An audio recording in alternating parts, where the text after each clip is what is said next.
మానవునికి ఒక బొమ్మను చేసి, ఆ బొమ్మకి ఏం చేశాడంట, తన స్వరూపము తన పోలికనిచ్చాడు, తన పోలికలో చేసుకున్నాడు మానవుని. ఈ రీతిగా చేసిన తర్వాత వినండి, అంటే మానవుని సృష్టించక మునిపే మానవునికి కావలసిన వసతులన్నీ దేవుడు కలుగు చేశాడు. వినండి, ఏం చేశాడంట, మానవుని చేయక మునిపే సృష్టిని చేసి మానవునికి కావలసిన, నరునికి కావలసిన వనరులన్నీ దేవుడే సృష్టించాడు.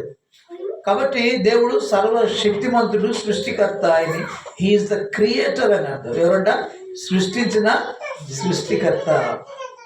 రెండవది ఏం చేశాడంటే, ఈ రీతిగా 6వ రోజున 7వ రోజున ఏం చేశాడంటే ఆయన రెస్ట్ తీసుకున్నాడంట. గమనించండి, ఏంటంట 7వ రోజున ఆయన విశ్రాంతి తీసుకున్నాడంట. అంటే పనంతా ముగించి బాగుందనుకొని ఆయన ఆ రోజు రెస్ట్ తీసుకున్నాడు అని అర్థం. అంటే ఇంకా 7వ రోజున ఏం చేయకుండా పరిశుద్ధపరిచి అన్నాడు కదా, అది మానవాళికి ఆజ్ఞగా ఇచ్చాడు. మీరు 7వ రోజున మీరు కూడా పరిశుద్ధంగా ఆచరించండి అని మానవాళికి మోసే టైంలో ఆజ్ఞగా ఇచ్చాడు. దేవునికి స్తోత్రం కలుగును గాక. ఈ రీతిగా మానవుడు దేవుని చేత కలుగు చేయబడ్డాడు, సృష్టించబడ్డాడు. అయితే ప్రియమైన వాళ్ళరా, కొన్ని అప్పుడు ఏం చేశాడంటే, మొదటిగా జంతువులను ఆడదాన్ని గాను మగదాన్ని గాను రెండుగా చేశాడు, మేల్ ఫిమేల్ చేశాడు. అయితే మనుషుడు ఒక్కడే, నరుడు మాత్రం ఒక్కడే ఒంటరిగా ఉన్నాడు. అది చూసిన దేవుడు ఏం చేశాడంటే, వినండి, ఏం చేశాడంట, ఆ ఆదాముని అనుకుంటా గాఢ నిద్ర కలుగు చేశాడంటే. ఏం చేశాడు, వినండి, గాఢ నిద్ర కలుగు చేసి ఆదాము ఎముకలలో ప్రక్కటి ఎముకను తీసుకొని ఆ ఎముకనంట ఆ స్త్రీనిగా చేసి ఆదాముకి తీసుకొచ్చాడంట. బాగా నిద్రలో గాఢ నిద్ర కలుగు చేశాడు. ఆ ఎముకను తీసాడు, ప్రక్కటి ఎముకను తీసి ఆ ఎముకను స్త్రీనిగా చేసి ఆదాము దగ్గరికి తీసుకొచ్చి ఆదాముతో చూపిస్తున్నాడు. నీ నరులను ఆదాము అనుకుంటున్నాడంట, నరుల నుంచి తీయబడింది కాబట్టి ఇది నారి అనబడిన పేరు పెట్టాడట. దేవునికి స్తోత్రం. స్త్రీకి నారి అని పేరు పెట్టింది ఎవరంట, ఆదామే. ఎవరంట, ఆదాము అంటే దాని అర్థం ఏంటంటే, దేవుడు నిద్ర కలుగు చేశాడు, ఆ నిద్రలో ప్రక్కటెముకను తీయటం చూస్తున్నాడు ఆదాము. వినండి, ఏంటంటే మనకి మనం బాగా నిద్రపోతున్నప్పుడు కళలు వస్తాయి చూసారా, అలానే ఆదాము కూడా ఆ దేవుడు ప్రక్కటెముకను తీయటము, ఆ బొమ్మను చేయటం, ఇవన్నీ కూడా ఆదాము చూస్తున్నాడు అన్నాడు. ట్రాన్స్లేషన్లో చూస్తున్నాడు. బాడీ మాత్రం మత్తుగా ఉంది కానీ ఆత్మ అవన్నీ చూస్తూ ఉందని అర్థం. కాబట్టి దేవుడు తీసుకొచ్చాడంట, ఒక స్త్రీని తీసుకొచ్చి ఆదాము దగ్గర తీసుకొచ్చినప్పుడు ఆదాము అంటున్నాడు, నరుల నుంచి తీయబడినది కాబట్టి నారి అనబడనని పేరు పెట్టాడు. దేవునికి స్తోత్రం. అక్కడి నుంచి ప్రియమైన వాళ్ళ ఆమె సమస్త జీవరాశికి తల్లి అయిందని అర్థం. గమనించండి, ఈ రీతిగా వారు ఆ ఏదైనా తోటను కలుగు చేశాడు. ఏదైనా తోటలో కావలసిన వృక్షఫలాలు కలుగు చేశాడు. గమనించండి, గొడవ చేయమాకండి, కీర్తన మహిమ కూర్చోండి. ఏదైనా తోటను కలుగు చేశాడు.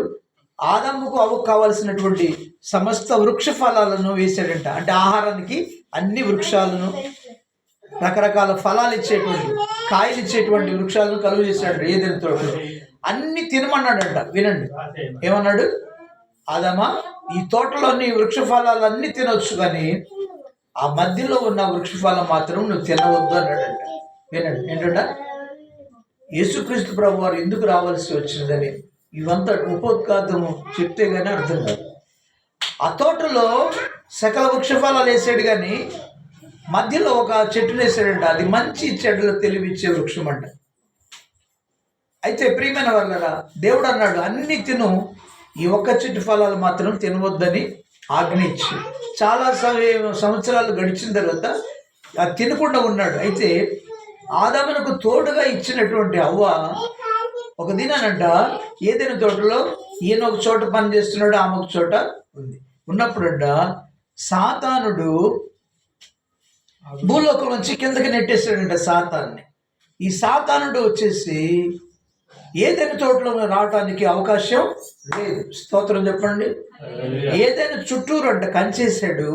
ద్వారానికేమో ఖడ్గజ్వాలలో దేవుని దూతలు కావలా ఉన్నారని అర్థం. లోపలికి రావడానికి ఎవరికి స్కోప్ లేదు. కాబట్టి సాతానుడు లోపలికి రావడానికి అధికారం లేదు. ఇంకొకటి ఏంటంటే సాతానుడు దురాత్మ. ఏంటంటే వాడికి బాడీ లేదు, ఉట్టి దుర ఆత్మ, కనిపించినటువంటి ఆత్మ, చెడ్డ ఆత్మ అని అర్థం. దేవుని చేత శపించబడి భూలోకానికి నెట్టివేయబడ్డాడు. ఆడు భూలోకానికి వచ్చాడు. ఏదైనా తోటలో ఆదాము అవ్వలు ఉన్నారు, అక్కడికి వచ్చాడు. లోపలికి ప్రవేశించడానికి అవకాశం లేదు కాబట్టి అవతల నుంచి ఏదైనా తోటలో అవతల నుంచి ఆ తోటలోండ సర్పము చెట్ల మీద ఉందంట. సర్పం ఉందట. సర్పం ఉంటే ఆ సర్పంతో మాట్లాడుతున్నాడంట సాతానుడు. ఏమని? సర్పంలోకి వచ్చేసాడు. సర్పములోకి అవకాశం వచ్చింది. సర్పంలోకి వచ్చి సర్పము ద్వారా మాట్లాడుతున్నాడు. సర్పములోంచి అంటే సర్పము మాట్లాడేది అని అర్థం. సర్పం అంటే అప్పుడు దినాలు నడిచేదట.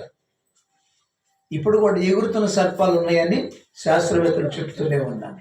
నడుస్తున్నటువంటి సర్పాలు అంటే ఇవే, మనం ఆ చైనా వాళ్ళు పెట్టుకుంటారు అవేంటి డ్రాగన్స్ అని.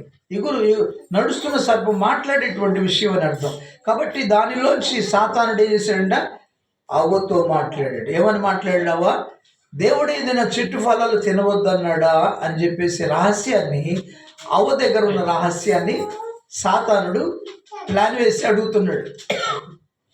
మరి అవ్వ ఇంతవరకు దేవుని స్వరమైనది, ఆదాము స్వరమైనది, మూడవాడే ఎవరని అర్థం కాలేదామ. సరే, మన తోటలో ఉన్న సర్పము కదా అనుకుంటా ఉంది. సర్పములోంచి సాతానుడు మాట్లాడుతున్నాడని ఆమెకు అర్థం కాలేదు. అర్థం కాక ఆమె ఏం చేసిందంటే అతనికి విషయాన్ని చెప్పేస్తుంది. దేవుని మర్మాన్ని చెప్పేసింది. ఏం చెప్పిందమ్మా? దేవుడు ఎవరికి చెప్పాలి? ఆదాముకే చెప్పాడు, ఆ తోట మధ్యలో ఉన్న వృక్ష ఫలాలు తినవద్దని. ఈ విషయం అడుగుతుంది అవ్వను అడుగుతుంది సాతాను కూడా. ఏమని? ఏదైనా వృక్ష ఫలాలు తినవద్దన్నాడా దేవుడు అంటే? ఆమెన్నది తినవద్దన్నాడయ్యా. ఆ మధ్యలో ఉన్నటువంటి వృక్ష ఫలాలు మాత్రమే. వినవా? ఆమెను వదిలిపెట్టు.